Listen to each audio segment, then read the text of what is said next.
Warning, this review says mean things about something you probably like a lot. It is not for the weak of heart, pregnant men, or console gamers. Proceed at your own risk. Also, never show it to this guy. Apparently he really liked the episode, and I'm scared he'll find me and beat me up. Hey, hello, how do you do? Shady Doorags here, and yep, doing another MLP vid. Now, I know I kind of hinted at doing a review on the episode Applebuck season, but I don't want to do that anymore. Unless you guys beg me. Seriously though, I've rewritten the script for that several times and it still doesn't feel right. So I'll come back to it later. Maybe. So anyway, if you saw my first MLP vid, you might remember me saying that even though I'm not the biggest fan of the show, there are only 2 episodes that I actually hate. The first episode is the cutie remark. I don't plan on reviewing that episode because I pretty much touched on all my problems with it in my Why Starlight Glimmer Sucks video. So what's the second episode that I hate? We'll make our mark. One way or another, we'll make our mark. On the day that we discover the ultimate reward of our cutie marks. Now, I want people to really understand how I feel. This isn't like Suited for Success, where I simply thought it was a bad episode. This episode enraged me. I consider it to be an insult to the show. We'll get to why in a moment.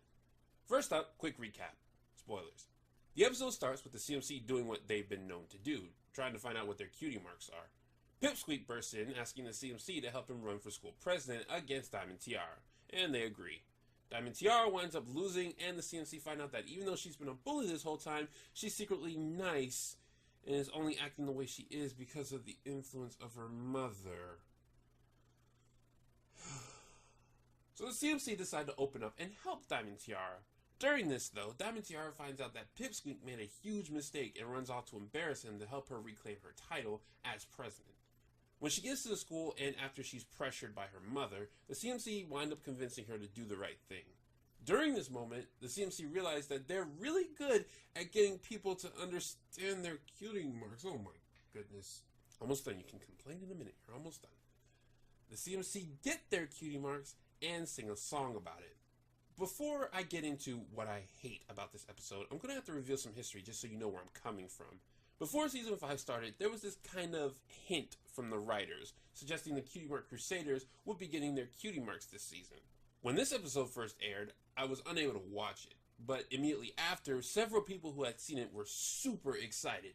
Given the MLP announcement, the title of the episode, and these people's reaction, I was easily able to figure out what was happening.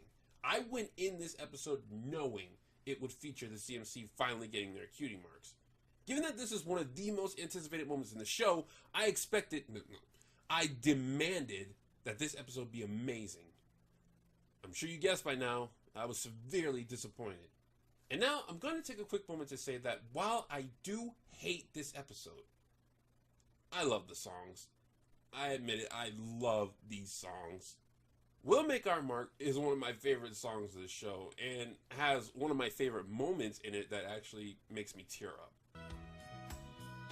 You've inspired every pony around you, and you've inspired me too. I gotta give credit where it's due. But now it's time. Ladies and gentlemen, get your keyboards ready because you're about to hear a rant. Now I'm going to start with the things that frustrated me the least and work up to the really big stuff. First, it frustrated me how much Pipsqueak sucked at being president.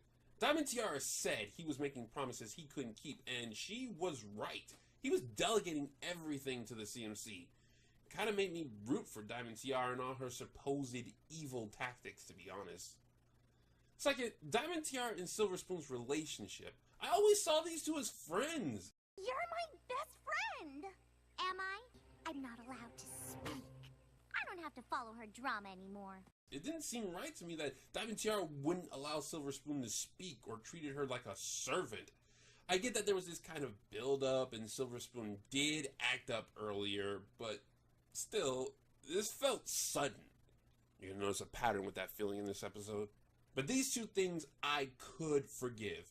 You could argue that they're more nitpicks than actual problems with the episode. However, the next few problems really tick me off. Now, I never liked Diamond Tiara. I don't think she's anywhere close to being the best character in the show.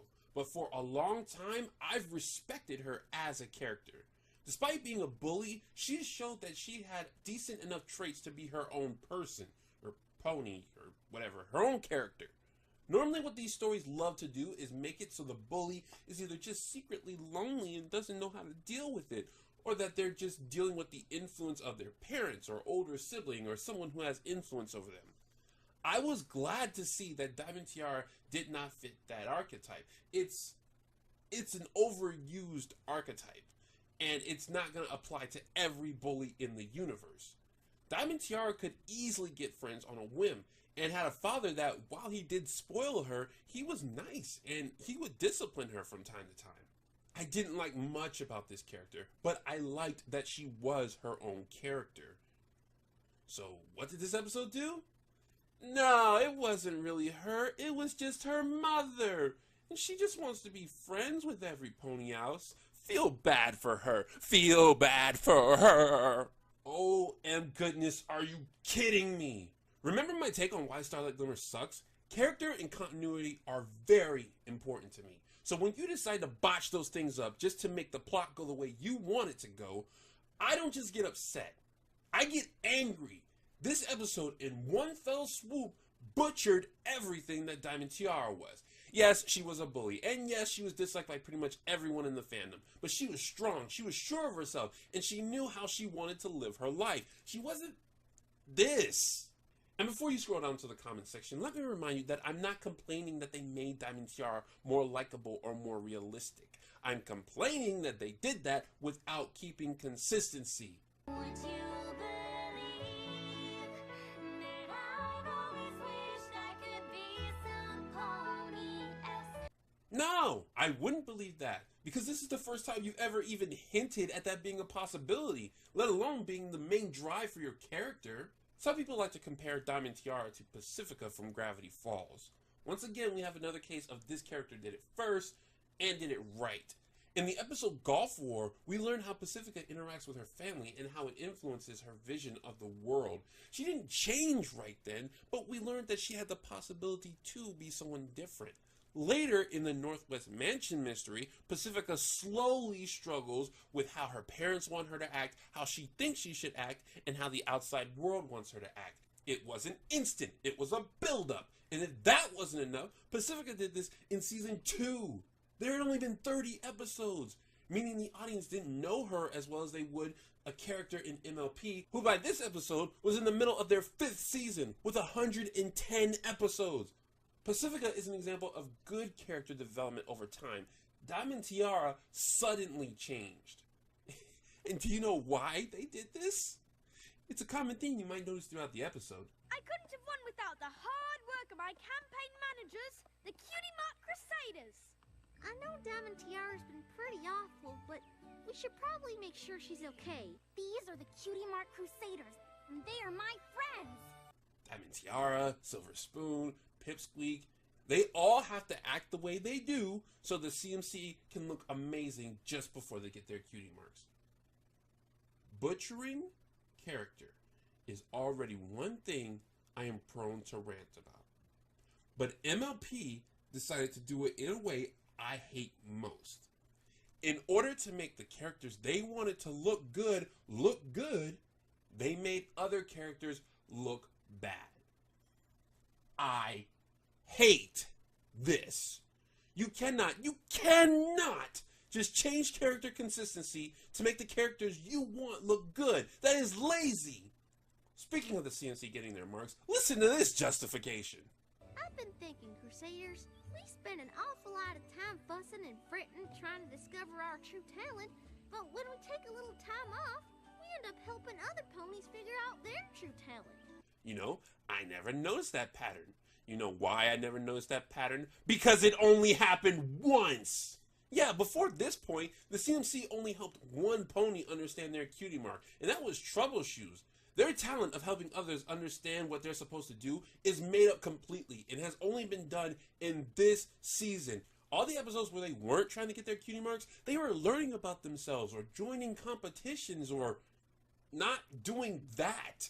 How in the wig can helping other ponies recognize their special talent be what the CMC were born to do when they couldn't even realize what theirs was?